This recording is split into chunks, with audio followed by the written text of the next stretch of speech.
My name is Elise Marrow. I'm 29 years old. 2 weeks ago, I was quietly pricing engagement rings between spreadsheet audits, imagining how I'd propose to my boyfriend at the little riverside restaurant where we had our first date. Now, I'm the plaintiff in a fraud lawsuit against him and his parents. If someone had told me this even a month ago, I would have laughed. I thought my life was simple, stable, boring in the best way. Turns out I was the only one playing it straight. I met Lucas 3 years ago in a bookstore on a rainy Tuesday. I was in my usual section, sci-fi and fantasy, arms full of paperbacks with starships and dragons on the covers. He was sitting on the floor in the medical aisle, back against the shelf, flipping through a nursing journal like it was a thriller. I laughed when I nearly tripped over his legs. He looked up and smiled the kind of smile that made it feel like he'd been expecting me. "Careful," he said, closing the journal. "You almost face-planted into infectious disease." "It'd be a dramatic way to go," I shot back, trampled by medical knowledge. We ended up talking for an hour in that aisle. He was finishing his nursing degree. I was working as a data analyst for a logistics company, glamorous, in the way watching trucks move across a map can be glamorous. Nothing fancy, but the pay was solid, and I'd always been good with numbers. Lucas was funny, earnest, the kind of guy who remembered tiny details and actually asked follow-up questions. He offered to walk me home because it was statistically safer, and somehow we just never really stopped walking together after that. The first 2 years were good, really good. He graduated, passed his boards, landed a job at a clinic. I kept my head down at work, banked my raises, lived like a homebody. My friends joked that I was an old soul at 29, but I liked my quiet life. Cheap takeout, streaming shows, and planning a future with someone who made me feel chosen. Then, last year, things started to shift. It was little stuff at first. Lucas was tired all the time. Not normal nurse tired. Bone deep, dragging himself up the stairs tired. He complained about weird pains, joint aches, headaches, this foggy feeling he couldn't shake. At first, we laughed it off as too much caffeine and not enough sleep. But the jokes faded when he started missing shifts. He went to his GP, then a specialist, then another. Every few weeks, he'd come home with a new stack of paperwork and a new non-answer. "They don't know," he'd say, rubbing his temples. "It might be autoimmune. It might be some rare chronic fatigue thing. They're testing." The medical bills started coming in. Or at least that's what I thought they were. White envelopes with hospital letterheads. Explanation of benefits. Denial codes. I'd see them on the counter, and he'd sweep them into a drawer. "You sure you don't want me to look at those?" I'd ask. "I'm pretty good with numbers." He would smile, tired. "I've got it, Liz. You already carry enough." The first time I saw him cry, really cry, was in January. We were at my place, half-eaten pizza on the coffee table, some show paused on a cliffhanger. He was scrolling through his phone, and suddenly his shoulders shook. When I turned, his eyes were red, breath hitching in his chest. "What happened?" I asked, grabbing the remote to mute the TV. He handed me his phone with trembling fingers. It was a photo of his parents, Harold and Marie, at their kitchen table, surrounded by paperwork. The caption was a simple text. "We did it. It's worth it for you." "They remortgaged the house," he choked, "to help with my medical bills." He dug into his backpack and pulled out a folder. Refinancing documents, loan terms, printed medical bills, with totals circled in red. A neat stack of debt. About $85,000 in all. Insurance denial stamps, references to experimental treatments not covered. "My insurance won't touch any of the new stuff," he said, wiping his face. "They're saying it's not proven. These treatments are the only thing that's helping, and my parents, they didn't even tell me until it was done." My chest squeezed. Harold and Marie are the kind of people who bring homemade casseroles to everything. Churchy, polite, the sort of parental figures who call you sweetheart, even when you spill red wine on their white tablecloth. The idea of them risking their retirement, maybe their home, for their son's health made my stomach twist. "Lucas," I whispered, flipping through the pages. "They shouldn't have to do this." He laughed bitterly. "Yeah, tell them that. They said I'm their only child, that nothing matters more than me getting better. I feel sick thinking about them sacrificing everything." I stared at the numbers, the terms, the cold black ink of interest rates ticking forward like a countdown. $85,000. It wasn't an abstract figure to me. It was every late night I'd stayed in instead of going out, every bonus I hadn't celebrated with a trip, Every date I'd suggested we cook at home instead of going somewhere expensive. I did some mental math. Between an inheritance from my grandfather and years of being boringly responsible, I had about $70,000 tucked away. 20 of that was my hardline emergency fund. Job loss, catastrophic car failure, life exploding. But 50 was most of what I had, and yet not everything. "Let me help," I said. He shook his head immediately. No, absolutely not. I can't take your money. I won't let you destroy your future over me." "You're not taking it," I said, feeling something solid settle in my gut. "I'm giving it. There's a difference." "Elise, we're a team," I said. "If your parents are putting their house on the line, I can put my savings on the line." I tried to smile. "Besides, what's the point of a future savings account if you're not in the future?" He covered his face with his hands and sobbed harder.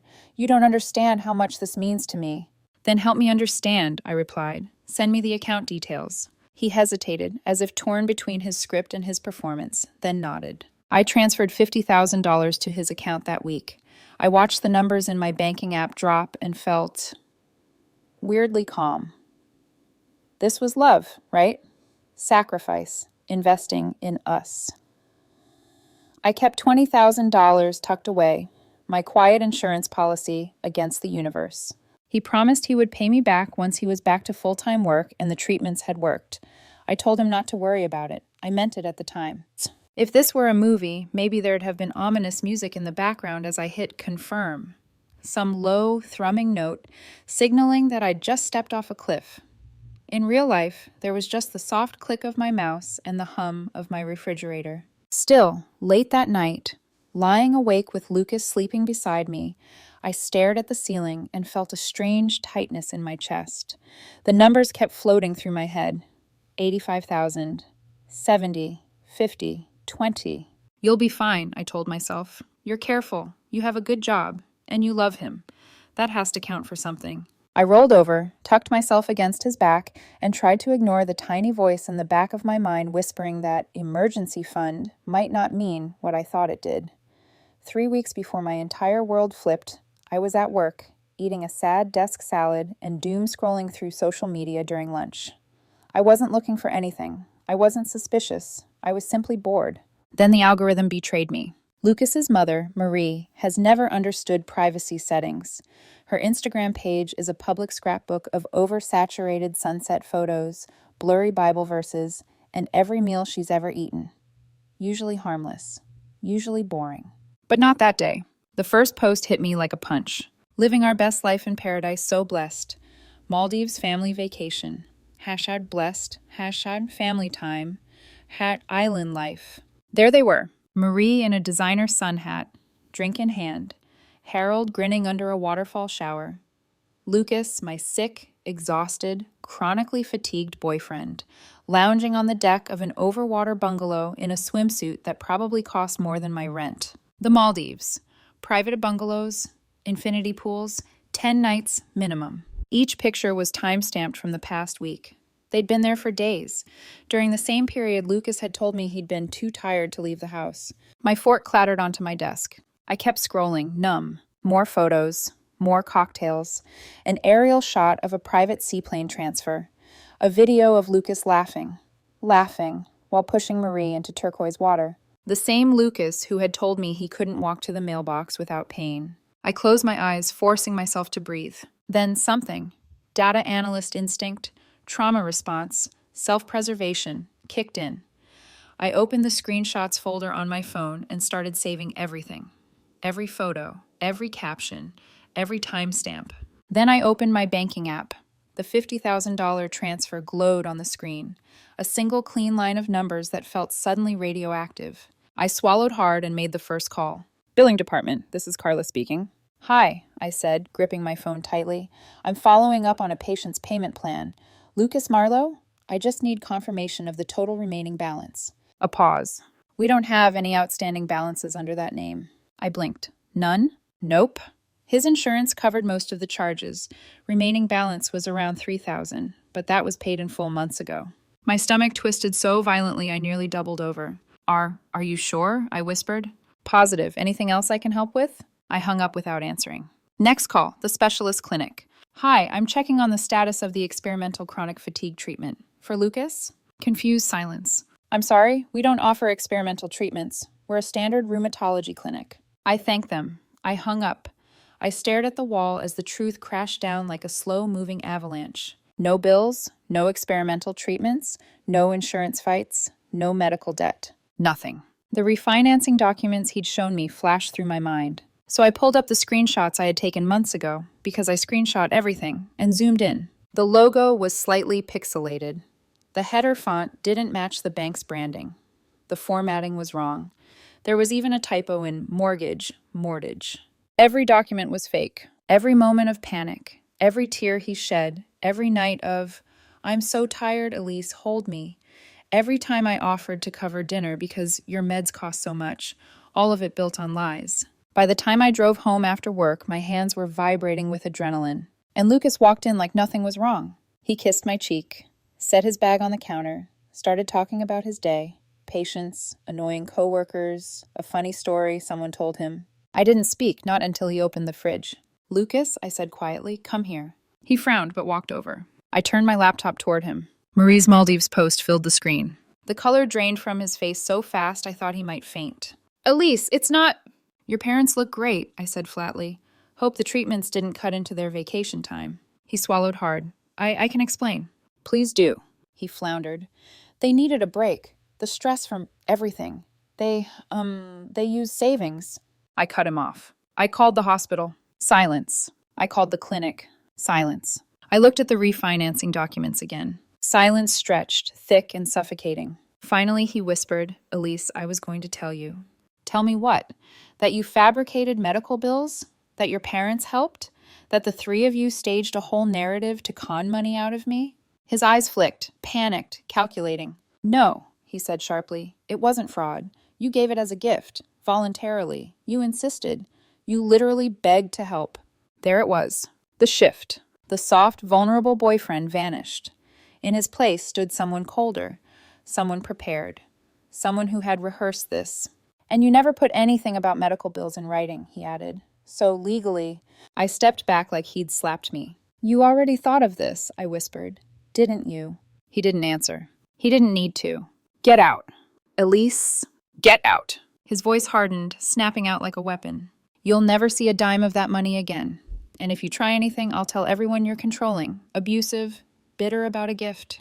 I stared at him, heart pounding, fury and grief mixing like acid. "Lucas," I said calmly, "you have no idea who you're dealing with." He scoffed and left, muttering curses under his breath as he slammed the door. I stood alone in my living room. The Maldives glowed on my laptop screen. The truth burned behind my eyes. And my heart, strangely, felt steady. If he wanted to play games, then I'd give him a game he couldn't talk his way out of. This wasn't going to be a breakup. It was going to be a reckoning.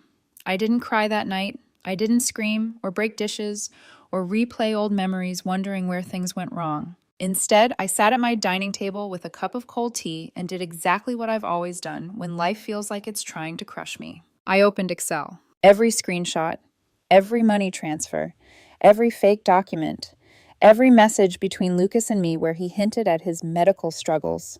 I tracked it all, tagged it, archived it, synced it to 3 cloud drives, sent a backup to my work email, a second to a friend in another state, and put an encrypted copy on a USB drive I tucked into the bottom of my sock drawer. It felt like building armor out of information. The next day, the fallout began. Lucas's father, Harold, called me at 7:13 a.m. Not a hello, not a "can we talk?"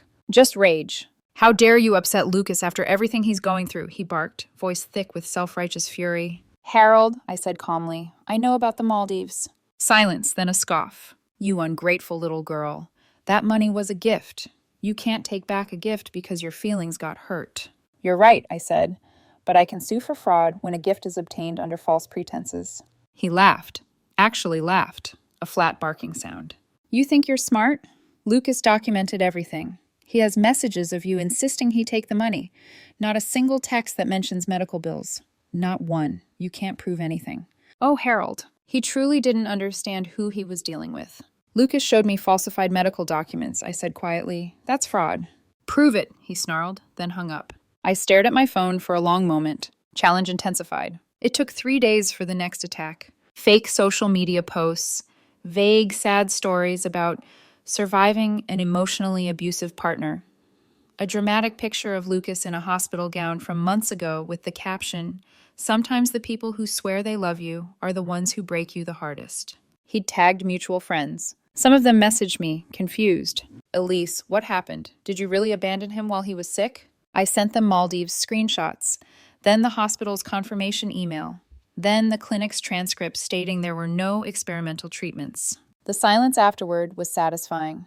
But the Colemans weren't finished. Harold's wife, Marie, reached out next. Not to me, to my mother. A Facebook message that began with, "I'm so sorry you raised such a mentally unstable young woman." My mom's response was simple. "I saw your vacation photos. That resort looks expensive." She blocked Marie immediately. I love my mother. By Friday, I had a lawyer. Jeremy was sharp, calm, and deeply unimpressed by the theatrics.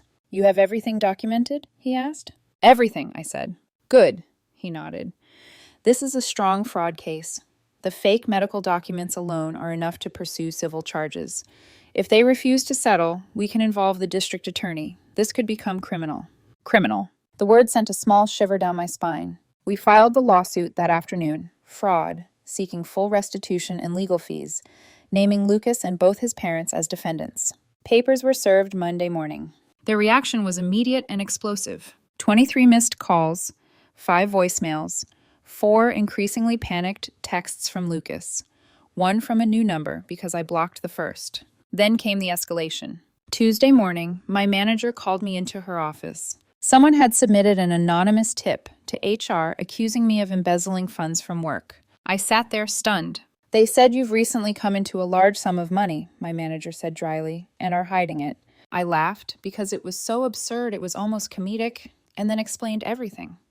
I showed her screenshots, the lawsuit filing, the restraining order request in progress. She leaned back and sighed. "This is harassment," she muttered. "Document everything. We'll support you." Strike one for the Colemans. Wednesday, I came home to find deep scratches around my apartment lock. Someone had tried to break in but failed. I filed a police report, installed a camera, slept with a kitchen knife by the bed. Strike two. Thursday, Lucas showed up at my gym. He waited until I was mid-run on the treadmill before storming over, face red, voice pitched high with indignation. "How could you do this to me?" he yelled. "I loved you." Everyone stared. "You begged me to take that money," he continued loudly. "Now you're suing me because I went on one vacation." I stopped the treadmill and stepped off slowly. "Lucas," I said clearly, "you faked medical bills. You committed fraud. Leave before I call the police." Silence rippled across the room. Security escorted him out. He was banned from the gym. Strike three. The Colemans picked up speed after that, desperate and sloppy. Marie sent me long, rambling emails about destroying a good Christian family. Harold left a voicemail threatening to make sure I regret this. Lucas sent emotional whiplash texts alternating between love bombing and threats. But their biggest mistake, and the one that made Jeremy smile like a shark, was a text Lucas sent in pure anger. "Fine. You want the truth? You knew the money wasn't for medical bills. You just gave it hoping to control me. You knew my parents were drowning in other debt." I reread it twice, then sent it to Jeremy. He responded within a minute. "This is perfect." Because in that moment, Lucas had admitted 2 things. The medical bills were fake. The money was obtained under false pretenses. A written confession disguised as a tantrum. And we weren't even at the hearing yet. That hearing? A masterpiece. Marie showed up in her church lady best. Harold in a suit 2 sizes too big. Lucas clean-shaven with a fresh haircut. They looked like the perfect, humble, respectable family. Their lawyer looked like he handled speeding tickets. Judge Harrison was an older woman with an expression that could slice through steel. Everything fell apart instantly. The forged documents, the Maldives photos, Lucas's confession text, Harold's recorded voicemail, Marie's messages to my mother. Then the recording of Harold bragging that Lucas had been careful to keep medical bills out of texts. When the judge finally spoke, her voice was icy. This was not a mistake. This was a coordinated, premeditated fraud. The restraining order was granted immediately. Their lawyer quit the same day. As I walked out of his courtroom, Jeremy whispered, "They're going to break. It's only a matter of time." He was right. They didn't just break, they imploded. The morning after the hearing, Jeremy's office got a frantic call from a new number. A 4th attorney, the Colemans had already burned through 3, wanted to open settlement discussions. His tone was brittle, rushed. the sound of a man who'd taken a single look at the file and realized he was standing in a burning building. "They're willing to pay the $50,000 back," he said, "in installments, over 5 years. No admission of wrongdoing." Jeremy laughed, not cruelly, but with the exhausted amusement of someone who'd seen this exact tactic 1,000 times. "No," he said, "we want the full amount, plus my client's legal fees, paid immediately, and a written admission of fraud." The attorney sputtered. "They'll never agree to that." "Then we proceed with criminal charges," Jeremy replied. "This stops being civil fraud and becomes a felony. They can decide which consequence they prefer." He hung up before the man could respond. I stared at Jeremy. "You're sure they'll fold?" "They always fold when the DA's office breathes in their direction," he said. "Your case is open and shut. The documents alone could bury them." He was right, but I had no idea just how deep the burial would go. Discovery began 2 weeks later. Jeremy subpoenaed the Coleman's bank records. When he emailed me the first page of the financial report, I nearly dropped my phone. "Call me," his text said. When I did, he didn't even say hello. "They used your $50,000 for the Maldives trip," he said. "Every cent." "I figured," I said quietly. "No," he replied. "I mean every single dollar. Flights, villa, spa packages, private tours. And get this, your boyfriend bought a 1-300 gifts for loved ones package at the resort." I barked out a humorless laugh. "Loved ones, sure." Jeremy inhaled like he was bracing for impact. "That's not the only thing." He paused and my stomach sank. "Elise," he said slowly, "Lucas has done this before." The world faded around me. "What?" Jeremy sent another PDF. 2 years before I met Lucas. A $30,000 transfer from another man. A familiar pattern in the transaction notes. Then photos. Lucas and his parents in Cancun that same month. "Oh my God," I whispered. "He ran the same scam on another guy," Jeremy confirmed. "Fake illness, fake bills, sympathy play, big transfer, luxury vacation." My mind spun. Why didn't the other guy sue? "Probably too embarrassed," Jeremy said. "Couldn't prove it. Didn't have the documentation you do. But his name was on the transfer receipts. We reached out through his employer. He's interested in pursuing legal action now." My chest felt hollow. It wasn't just me. It was never just me. I wasn't even their first victim. That realization made something inside me settle. Not bitterness, not rage, but a cold, clear, righteous resolve. This wasn't personal anymore. This was justice.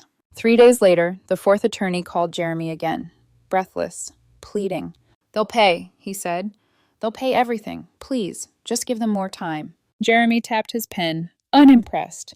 48 hours. Full amount. Legal fees. Signed admission of fraud. "You're destroying their lives," the attorney said, almost accusing.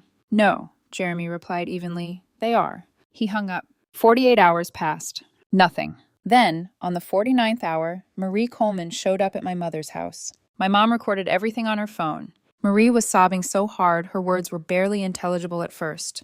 "Please," she wailed, clutching a tissue like it was a lifeline. "He's destroying us. Jenna, she made a mistake. We'll pay it back. All of it, please. Make him stop." My mother's voice, calm and steely, cut through the recording. "Your daughter is a con artist," she said. "Your family are thieves. Leave my property before I call the police." Marie actually reached for her. My mom blocked her. Resisting the urge to laugh or cry, I watched the video 3 times when my mother sent it to me. They weren't sorry. They were cornered. The next morning, their attorney called. "They'll agree," he said quietly. "Full restitution, legal fees, immediate payment, and they'll sign the fraud admission." It was over. Just like that. By the end of the week, they'd sold Harold's boat and Marie's Mercedes. Lucas quit his job at the clinic. Whether out of shame or because someone found out, I'll never know. The wire transfer arrived in my account on a Thursday afternoon, $58,500.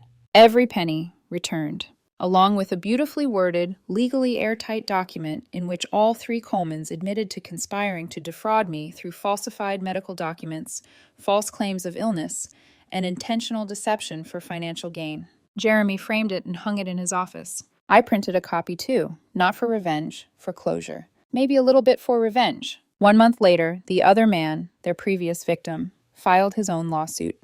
With my signed fraud admission in his corner, he'll win easily. The Colemans will likely lose their home. Harold lost his job after his arrest for violating the restraining order. He now works nights at a warehouse.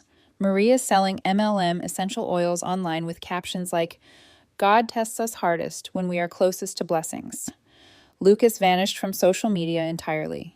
Rumor through mutual acquaintances is that he's living in his parents' basement. I wish I could say I felt triumphant. Instead, I felt free. Free from a man who weaponized vulnerability. Free from a family who perfected manipulation. Free from the version of myself who thought love meant sacrifice without limits. I started therapy. I learned the difference between generosity and exploitation, between loving someone and being used, between helping and being groomed for sympathy. And now I'm dating again. Someone kind, someone steady, someone who, when he gets sick, shows me his actual medical bills with a sheepish laugh. Transparency feels revolutionary. The $50,000 is back in my savings, right where it belonged. I'm thinking of using it as a down payment on a house someday. A house with solid locks, good neighbors, and security cameras. People ask if I regret going nuclear, if I regret taking this to court instead of accepting the loss and moving on. No, I regret nothing, because this wasn't about the money anymore. It was about proving that emotional terror disguised as love is still abuse, that calculated cruelty has consequences, that you cannot build a vacation on someone else's fear and walk away smiling. They wanted to play games. They just didn't expect me to read the rules and beat them at their own.